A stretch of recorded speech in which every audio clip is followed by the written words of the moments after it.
Hello अनि welcome it's my जर्नीमा है। अब चाहिँ हामीहरू पशुपतिनगरदेखि दार्जिलिङसम्म जानेछौँ। यो चाहिँ रहेको छ सेयरिङ ट्याक्सी अनि यहाँ चाहिँ पर पर्सन 200 रुपिज लाग्नेछ। एनआरआई इन्डियाको भारू पैसा है।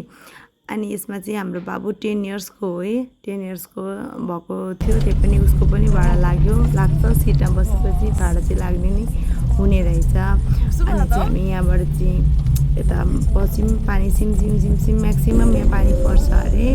अनि सो अब चाहिँ हामीहरू इन्ट्री भइसकेको छौँ। यति छेउछेउमा लिकहरू यति नजिक र यति छेउमा लिक चाहिँ मैले फर्स्ट टाइम देखेको।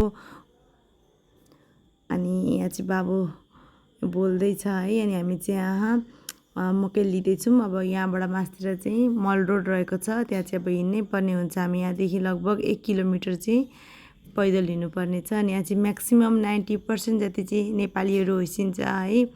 अनि उहाँसँग चाहिँ हामीले मकै लिँदैछौँ।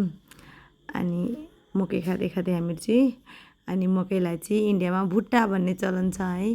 तर उहाँहरू त सबै नेपाली भएकोले बुझ्नुहुन्छ।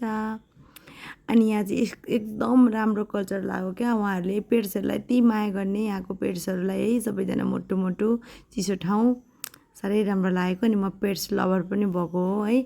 यो चाहिँ मल रोड हो। हाम्रो चाहिँ यतैबाट हाम्रो चाहिँ होटल यहीँ मल रोडमै परेको हुनाले हामीहरू चाहिँ अब सुरुमा अब हामीहरू चाहिँ होटलको लागि जाँदैछौँ। अनि हाम्रो चाहिँ अब होटल आइसकेको छ है। हाम्रो चाहिँ यहीँ छ। सो मौसम चाहिँ नेपालमा चाहिँ गर्मी सुरु भइसकेको थियो है। हामीहरूले चाहिँ त्यहीँ गर्मी नै सोचेर लुगाहरू पनि हालेको थियौँ। यहाँ त पुरा जाडो रहेछ, जस एकदम कुल फिल भएको हामीहरूलाई चाहिँ।